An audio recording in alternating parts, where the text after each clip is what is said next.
My name is Caliburn, and welcome to a new series called Minecraft Glamour.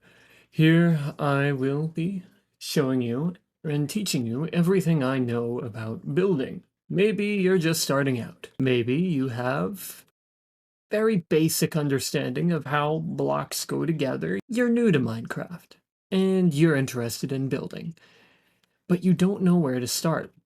Maybe you are a intermediate. You understand the basics of building, and you're kind of getting your way around, but you want to try to see where you can move forward.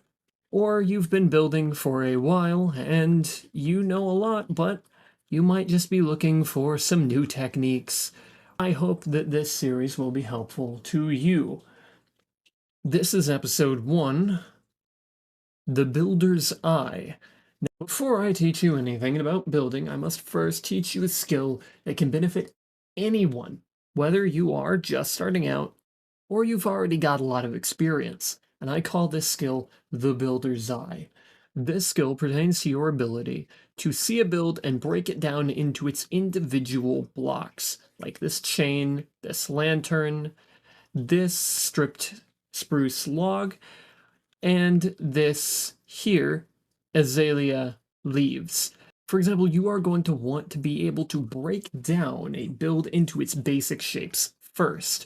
Over here, I have a version of this build in these shapes.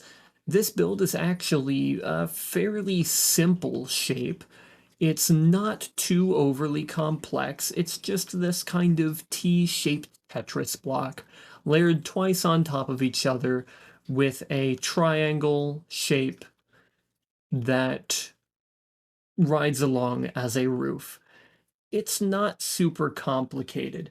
However, you may see one of these roofs and you might get a little intimidated. And to be fair, in this case, it may not be as easy to understand how this build was put together, and maybe it might be more useful to you if you see a build, the method behind it, instead of just showing you it and hoping to rely on your ability to break it down individually. You might be able to pick out what blocks it's made of, such as the cobbled deep slate, the dark prismarine, the warped wood, and the warped stem, as well as at the very top here, the prismarine, and also the deep slate tiles. But it may be very hard to discern how exactly this all came together, and I will show you how to do a roof like this in a future video. After you have managed to figure out how exactly a build is put together in its most basic shapes, you'll then want to take a look at each individual cell that this is made of. Try to break it down into as small parts as you can while remaining digestible. For example, we'll take this little cell here minus this piece down at the bottom, because then you can just put this on the ground. This is a piece of a modular building, which I will be teaching next episode. Now, I have placed this in the exact same configuration that it is up there. And you'll want to break this individually down into its blocks: the stripped spruce log, the stripped pale oak log, the spruce trap door, the spruce stair, the azalea leaves, and the flowering azalea leaves, flower pot, sign, glass pane, and blue orchid.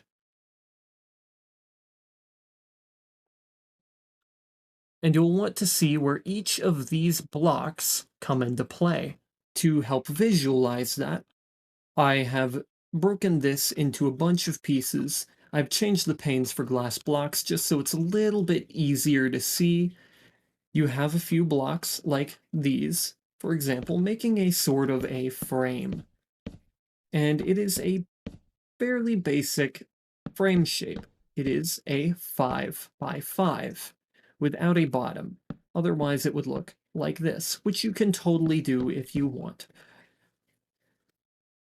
As for our back, we have the stripped pale oak logs and a little hole in the middle for a window in which we have used this glass pane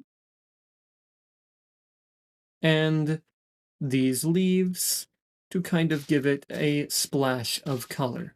And then there are signs right in front of it, and you have finally this creating a little arch, these spruce stairs and these spruce trapdoors. Very, very simple design. As for each individual part, you're also going to want to see how they interact with the other blocks. As you can see, this arch here is made with a spruce trap door connected to an upside down stair, and then another spruce trap door like that. And it kind of gives it this curved shape. And whenever you put that on a sort of structure like this, it creates a either rounded corner or an arch whenever you mirror it. You can also mirror it on a much larger surface. Say, for example, you had a taller structure with a bit of a wider area here to work with. It's not uncommon. You don't have to use a 5x5 grid. You can use any grid so long as you know what you want to do with each individual piece there. Now, I didn't exactly make this the way I intended, so we will extend it one further just to give you a little bit more of what I really wanted to show. So right here, we'll put that one and that one there and there. And you can see how this kind of arches a little wider now. And there's a whole lot of other things you can do with a shape like that that I will be showing in another video. And you'll also see that I have this little setup here with the azalea leaves and the signs in the front to make them look kind of like they are contained in some sort of box. You may ask, why didn't I use trapdoors? Well, trapdoors like these would actually interrupt the texture and make it so that you can't really see the leaves here. This isn't a totally bad idea if instead you put grass and plan to put some other kinds of plants in there. For example, the blue orchid. It's a totally viable option, but it is not what I went with. It is better if you are using leaves to use signs in this place. Little silly mistake there. In front instead to make them look contained without really blocking out that green texture. It adds a splash of color to the build and allows it to look a little less plain than if you didn't have it at all, even though this could be fine. Now, I normally build in the medieval style, but this can really be used anywhere. Even if you, say, have a modern or some other kind of build, you may be able to still pick out different sorts of blocks in these structures, even if it might be a little difficult for things like concrete. But it is important that you are able to see each individual block for what it is, instead of seeing everything as a whole and being really confused or intimidated by a build's general structure. You'll want to be able to see each individual block and how it is being used in a build, and also, very importantly, why it is there. Which, for example, right here, these are just a little structural detail. Nothing very important, but it adds to this area by making this face a little more interesting than if it were blank. This is a facing of the building, and you're going to want it to have a lot of an interesting presence, so you'll obviously want quite a bit of color and quite a bit of shape. And further, you also want to differentiate between each of your designs, maybe add a little bit of light into there, and as long as you've got that, you'll be able to eventually start creating structures that look either like this or maybe even like this. All it takes is a little bit of practice figuring out what each block looks like and how it interacts with other structures. For example, walls being placed like this kind of give it a more rounded corner, which in Minecraft you'll notice there are quite a few squares.